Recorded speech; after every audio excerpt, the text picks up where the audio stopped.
Welcome back to Roasticle Tech, where we take the sleek, the shiny, and the overhyped, and tell you if it's worth your hard-earned cash or just another dent in your wallet.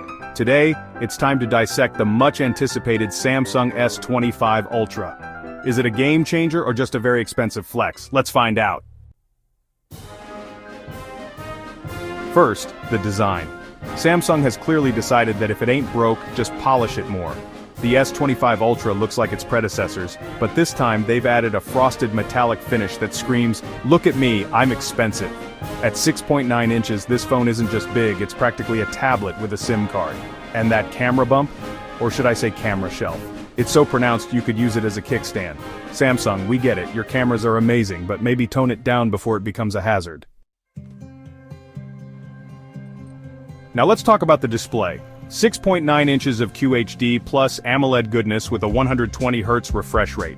It's like carrying a mini IMAX screen in your pocket, assuming your pocket is big enough. Under the hood we've got the Exynos 2500 or Snapdragon 8 Gen 4 depending on your region. And yes, this thing flies. Multitasking, check. Gaming, check.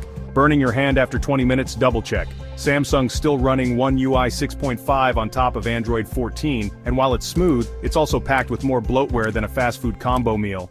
Seriously, who needs 5 weather apps? The cameras. Samsung's favorite bragging point. The S25 Ultra boasts a 200 megapixel main sensor, 50 megapixel ultra-wide, and dual telephoto lenses. It's like carrying a DSLR in your pocket. Except a DSLR doesn't ask for a software update every week. And yes, the zoom is ridiculous. 120 times space zoom? Sure, you can now stalk your neighbor's cat from across the street, but do you really need to?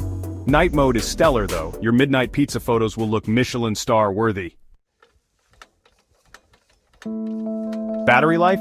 A solid 5,500 milliamp hours. It'll get you through a day, barely, if you don't keep staring at that gorgeous screen.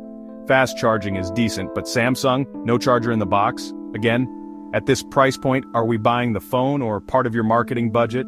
Speaking of price, the S25 Ultra starts at $1,499. Yep, that's about the same as a decent laptop. So unless you're planning to use this to edit your feature-length film, it's a hefty investment.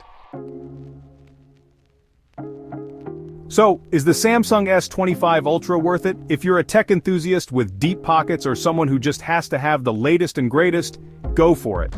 But for the average user, this is more of a luxury than a necessity. It's a powerhouse, no doubt, but one that comes at a premium. As we like to say here at Roasticle Tech, if you can't justify the price, your wallet will do it for you. Don't forget to like, subscribe, and tell us in the comments, are you Team S25 Ultra or Team Not Selling My Kidney? Upbeat music and channel logo.